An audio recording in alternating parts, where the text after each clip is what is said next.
morning YouTube and the internet. Today I'm just going to give you a quick walk around of the new car, show you what it's about, show you how good and or bad it is. I haven't had a detailed look at the car myself yet, so you're going to be doing it with me.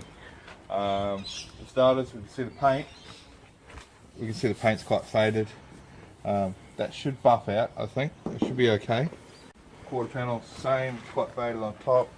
The bonnet is much glossier, probably been resprayed at some point.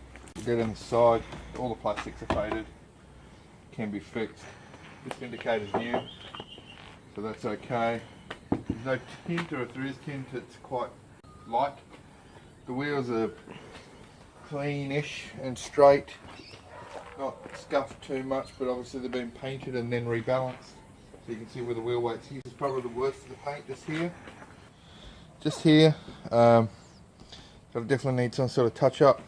Once again, we're faded all down here, all along the hatch is all faded. Rear quarter panel's faded. It's a repeating theme, lots of paint fade. Now if we look at this wing, it's melted. It has literally melted. It's coming away at the back here and lifted up in this area. It's soft and spongy. I don't know if it's even going to stay on the car. Actually feeling it. So that's the thing. This is the garnish. It looks quite good. The taillights look quite good, so I'm pretty happy about that. The bar's reasonably good. It will need polishing just like everything else in the side of the car. Should I say, faded paint. I knew it had faded paint when I bought it. The fuel cap works. It opens, closes. More faded paint. More of the same sort of crappy painted factory wheels with average tyres on them. This is the same. This has been replaced. First of all, here we're missing this piece here, so that's going to be a priority item for me to buy that. We've got this damage down here on the quarter panel. It's been crashed at low speed and been tapped back out, but the paint's chipped out. I'm going to have to repair that. It's not a priority item, no. It's not going to stop it from getting registered or roadworthy. The front bar, here's a surprise, the paint's faded all the way across. All the lights work, all of the indicators, reverse lights, all the full functionality of the car is there. It just looks a bit rough, but it's not too bad. Now, we open the door and let's start her up. Actually, I'll just show you the interior first. So the door card is pretty decent. It's not blistered or coming away anywhere, cracked. The dash is the same. There's no cracks in the dash. The internal trim in here. The Autokinetica wheel, which I think might have been factory on these things because they all seem to have them. Yeah, the carpet looks okay. Pedals, they're aftermarket covers on them. I don't really care about that. The power seats work. The fully 6 stereo doesn't, but I'll show you that later. Yeah, all the trim interior wise seems to be pretty good. There's a drink holder over there, so I must have thrown in. The roof lighting's good. The visors work. All these little things, they're fine. Everything I've used so far on the car has worked pretty much. Let's have a look under the bonnet.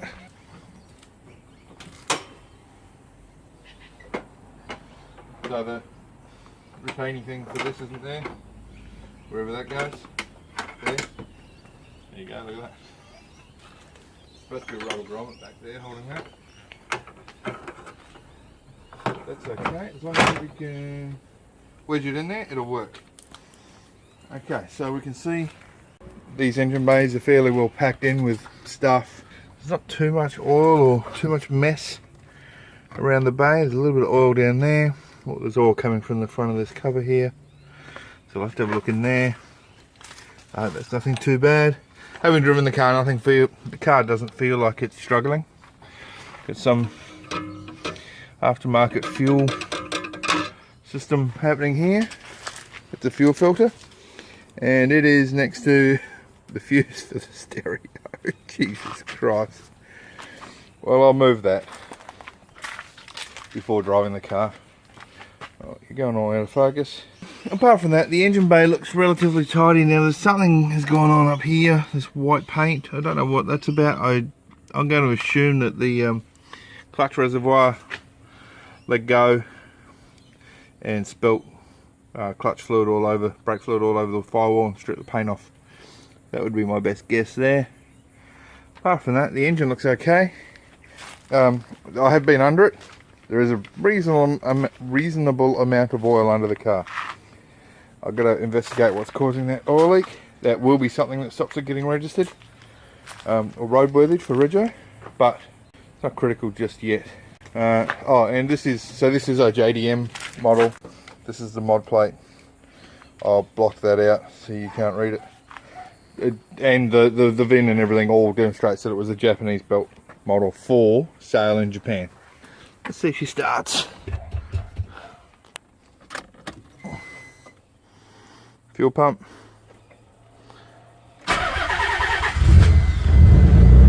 Off she goes.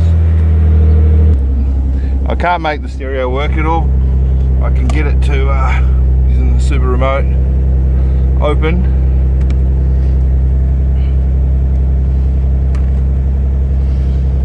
And I can go through the functionality of it, but I can't get the tuner to work or the Bluetooth to sync up. So I don't know if the stereo actually works yet. I haven't played with it. What does work though, the fully sick neons. Found that switch pretty quick and turned them off. There's probably a bit of an exhaust leak. We'll open the hatch. The levers work for all the fuel stuff, fuel cap in the boot. So we've got some fully sick amps to drive the fully sick subs and the mid-ranges. There's some pretty hectic looking wiring under here. It's fully sick relay. So I'm going to be looking at all this and trying to figure out what's what. Now the antenna doesn't work. When you take off, it tries to work, but the motor just keeps whining and whinging. Let's have a look under the carpet.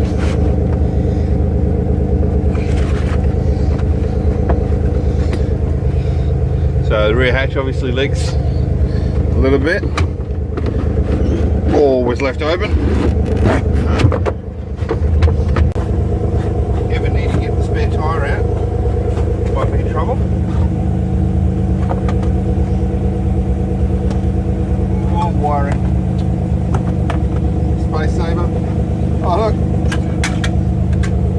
a couple of JDM bloody chocks, wheel chocks. There, you can't see the sketchy wiring at all. So that's pretty much it. The car is pretty clean and straight. There is some rust up here in the hatch. That's the worst of it, by a long way. Hopefully I can repair that. It's in the hatch, it's on the underside, so I don't think it should have too big of an impact. Maybe I'll have to replace the whole hatch if I can't fix it. Listen to it.